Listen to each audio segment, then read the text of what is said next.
Ya estamos de vuelta y vamos a seguir hablando de política. El senador de RN, Andrés Salamant, llamó esta mañana al gobierno a no generar sobreexpectativas en diversas materias. Queremos ahondar en este tema y para eso vamos a establecer contacto justamente con el senador Andrés Salamant. Senador, muchas gracias por atender nuestro llamado. Sí, ¿cómo está? Buenas tardes.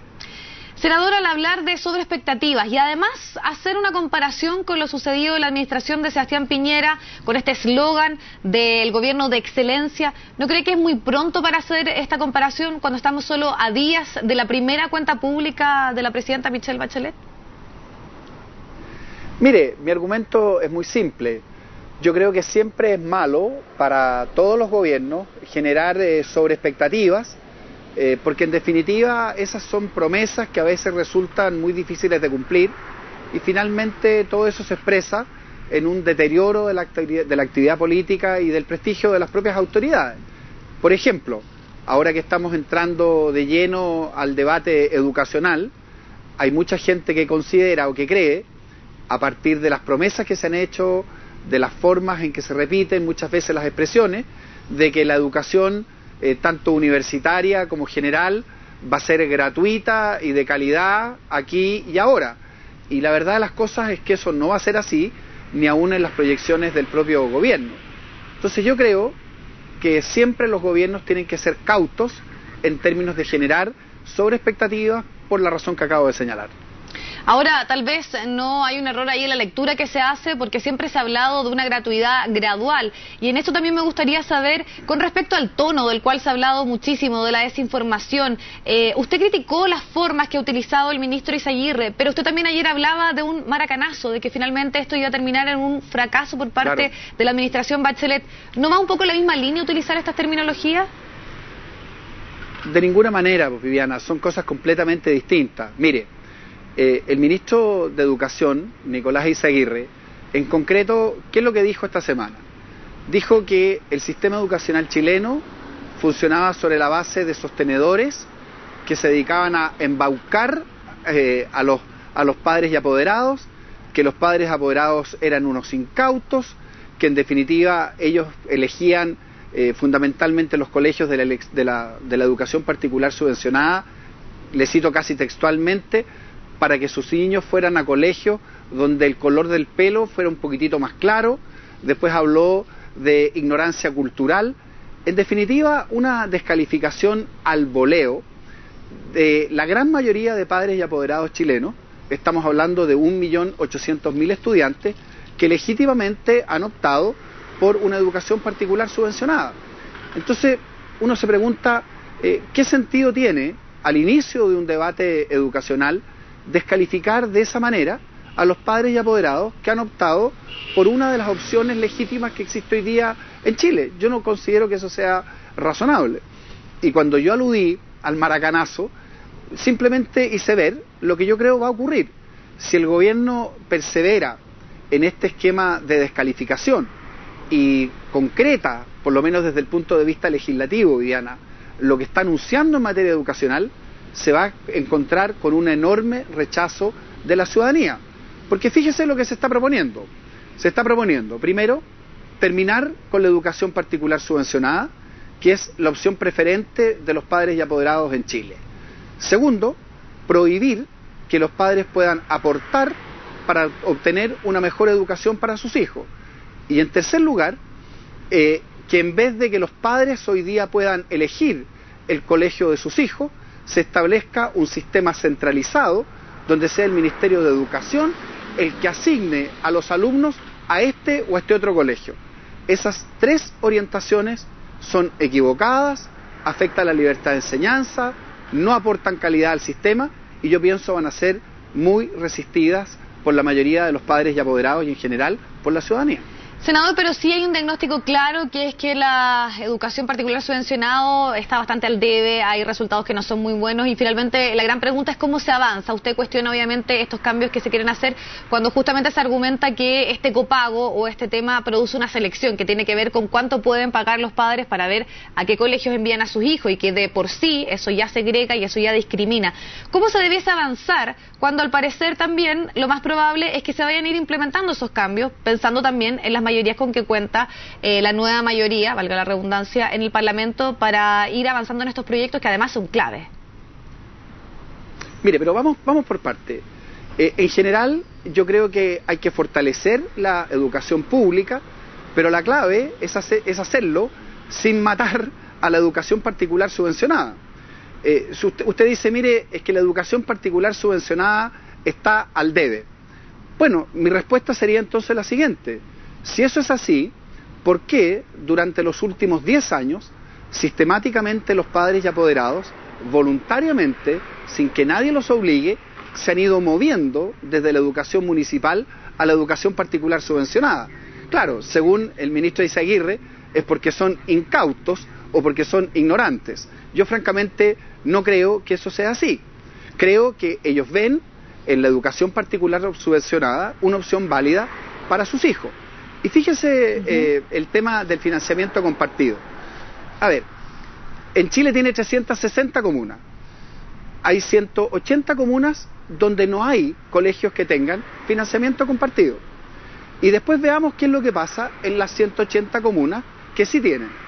Fíjese que el promedio de aportes que efectúan los padres, ¿sabe usted cuánto es? 10.000 pesos. Y el 25% aporta 5.000 pesos. Por lo tanto, el financiamiento compartido no es un elemento adicional que contribuya a la segregación, que por cierto tenemos que disminuir. Pero yo veo ventajas. Siento que implica un mayor compromiso de los padres.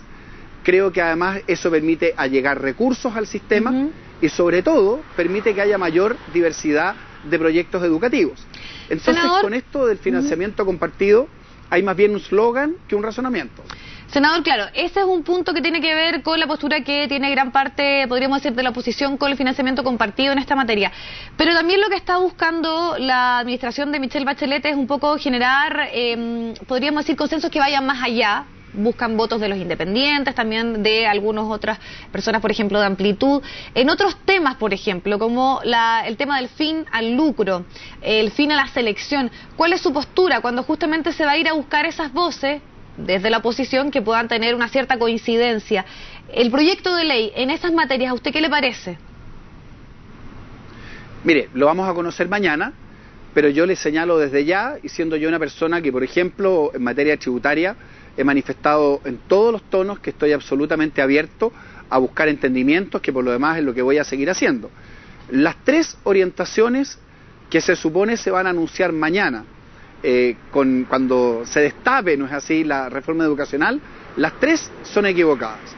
No es correcto en Chile terminar con la educación particular subvencionada, no es correcto prohibir que los padres voluntariamente puedan aportar a una mejor educación de sus hijos, y tampoco es correcto que, en definitiva, el Ministerio de Educación pase a centralizar los procesos de matrícula que deben seguir, desde mi opinión, en los padres y en los propios establecimientos. Esas 3 orientaciones yo creo que son equivocadas, no aportan calidad y disminuyen ¿Y el fin al las lucro, posibilidades senador? Concretas de tener un mejor sistema. Y el fin ¿Cómo? al lucro particularmente, que es una de las demandas, podríamos decir, la que genera mayor consenso y que obviamente fue la gran bandera que se enarboló por parte del movimiento estudiantil. Es que ahí es donde está precisamente la consigna. Mire, yo le quiero, para que hablemos con un ejemplo concreto. El mejor colegio particular subvencionado de Temuco es el Liceo Camilo Enríquez. Es un colegio particular subvencionado cuyos propietarios son un conjunto de profesores que han realizado un excelente proyecto educativo. ¿Hay alguna razón para que ese colegio tenga que dejar de existir? Es el colegio que tiene la mayor cantidad de personas que quieren llevar a sus hijos, que tiene los mejores resultados, cuyos propietarios son un conjunto de profesores. Entonces, a ese tipo de colegios se les estigmatiza como si en definitiva no estuvieran efectuando ningún aporte al sistema educacional. Y yo considero que eso es completamente equivocado. Yo creo que lo lógico es que tengamos una educación pública, municipal fuerte, y que tengamos diversidad de proyectos. Algunos serán de orientaciones religiosas, otros serán de corporaciones de beneficencia, y algunos serán, como les estoy señalando, de agrupaciones de profesores que han hecho un emprendimiento educacional que lejos de ser negativo, es objetivamente un aporte. Entonces, cuando uno pregunta y dice, bueno, queremos terminar con estos colegios que tienen esas características, la respuesta pasa a ser inmediatamente ambigua. Hasta ahora es muy fácil decir, mire, terminemos con el lucro, pero miremos lo que hay detrás de esa expresión y sobre todo, en la línea de lo que yo estoy diciendo. Yo, por supuesto, jamás voy a avalar que existan sostenedores, y algunos hay, que abusan, que en definitiva transforman la educación en una suerte de negocio sin ninguna justificación. Pero de ahí a generalizar absolutamente y hablar de que hay 4.000 o 3.500 colegios que tienen que cerrar o que tienen que transformarse obligatoriamente en fundaciones, yo creo que hay una enorme distancia.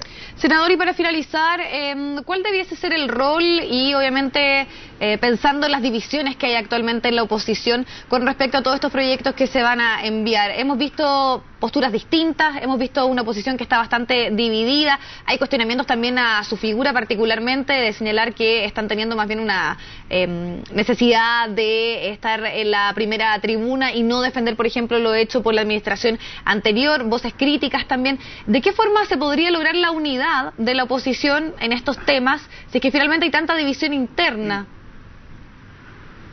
Mire, tanta diferencia. Yo no le doy tanta importancia a estos elementos y por supuesto no me voy a referir a opiniones particulares. Cuando existe un debate de ideas al interior de la nueva mayoría, nadie considera que sea un escándalo, ¿no? Yo creo que es perfectamente razonable que en el mundo de la oposición hayan distintas visiones, todas que tengan ojalá un sentido constructivo. En materia de reforma tributaria, por ejemplo, hay personeros de la oposición que en la práctica han dicho, mire, nosotros vamos a estar en contra incluso de la idea de legislar, lo que significa algo así como decir, mire, yo no quiero que haya ninguna reforma tributaria y no quiero introducirle ninguna modificación al sistema tributario, ni quiero generar una mayor recaudación, por ejemplo, para mejorar la educación. De manera que yo creo que aquí es perfectamente razonable que hayan ojalá distintas posiciones, que todas tengan, como es en mi caso, un cariz propositivo, una posición constructiva, y en el propio debate legislativo yo pienso que se van a ir unificando las posiciones. En ese sentido, ¿usted hace una crítica a la postura que ha tenido la UDI? Mire, yo no hago ninguna crítica a nadie, no me corresponda, yo hablo por aquellas cosas que yo considero que son la forma correcta de encarar las cosas. Yo he dicho, por ejemplo, en materia de reforma tributaria, que yo voy a votar a favor, en general, la idea de legislar. Creo que esa es una señal clara de que uno quiere mejorar el proyecto y no dejar las cosas tal como están. Por supuesto, si durante el debate legislativo el gobierno se cierra y no acepta ninguna de las ideas que uno le va a proponer, por supuesto que puede votar negativamente, en particular aquellas cosas que considere más negativas del proyecto. En la Cámara, los parlamentarios de Renovación Nacional, de la UDI, estimaron que como no se les había atendido en sus puntos de vista, ellos habían resuelto votar en contra de la idea de legislar. Yo francamente no veo mayor conflicto entre una y otra posición, son maneras de aproximarse un poco distintas, pero creo que hacia el final, por lo menos lo que a mí concierne, a mí lo que me interesa es mejorar un proyecto, el de la reforma tributaria, que creo que como está concebido va a ser negativo, particularmente pensando en las pymes, en la clase media y en general en todo lo que tiene que ver con la generación de empleo. Senador, ¿y usted concuerda con algunas voces que dicen que el gobierno ha sido un tanto sordo, tosudo, podríamos decir, en no dar la posibilidad de que se puedan escuchar esas voces, esas críticas, esos acentos distintos que se quieren poner? Yo creo que es evidente que es así, ¿no? Si usted mira lo que son las mediciones de opinión pública, por ejemplo, el respaldo inicial que tenía la reforma tributaria se ha ido desplomando, y yo también creo que cuando se empiece a mirar el detalle de la reforma educacional, se va a producir exactamente lo mismo. Claro, porque si usted pregunta en términos genéricos, por ejemplo, ¿quiere terminar con el lucro? Por supuesto que la gente va a decir que quiere terminar con el lucro, porque lo identifica con una conducta que todos rechazamos, que es precisamente el abuso, las utilidades excesivas, conductas que uno ciertamente no respalda.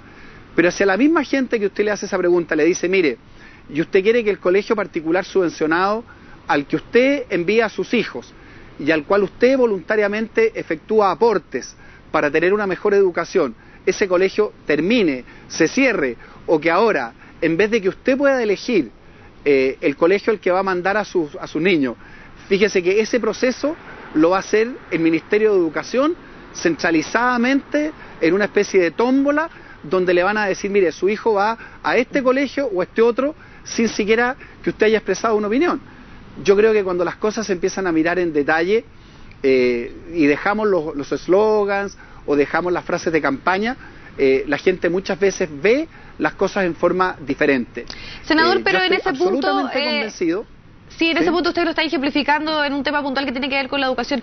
Pero no es válido que un gobierno, por ejemplo, defienda sus principios o sus lineamientos, las bases que tienen, por ejemplo, el ministro de Hacienda señala, perfecto, dialoguemos, pero no con respecto al FUT, porque es el corazón de la reforma y también los cambios en la tributación. En el caso de la educación pasa algo similar. Podemos avanzar, podemos tener matices, pero nosotros estamos claros, por ejemplo, en el tema del fin al lucro, de avanzar en el tema de que no haya una mayor selección, el copago. No es válido que un gobierno defienda eso cuando cree que son algunos aspectos centrales, podríamos decir, de su programa, de su proyecto. Es que sabe lo que pasa, por supuesto, el gobierno puede hacerlo, pero la oposición entonces está exactamente en el mismo derecho de precisamente defender sus propios puntos de vista y en consecuencia las posibilidades de encontrar puntos de encuentro se achican. Pero yo quiero plantearle un tema distinto. Por ejemplo, ¿cuál es el tema fundamental del FUT?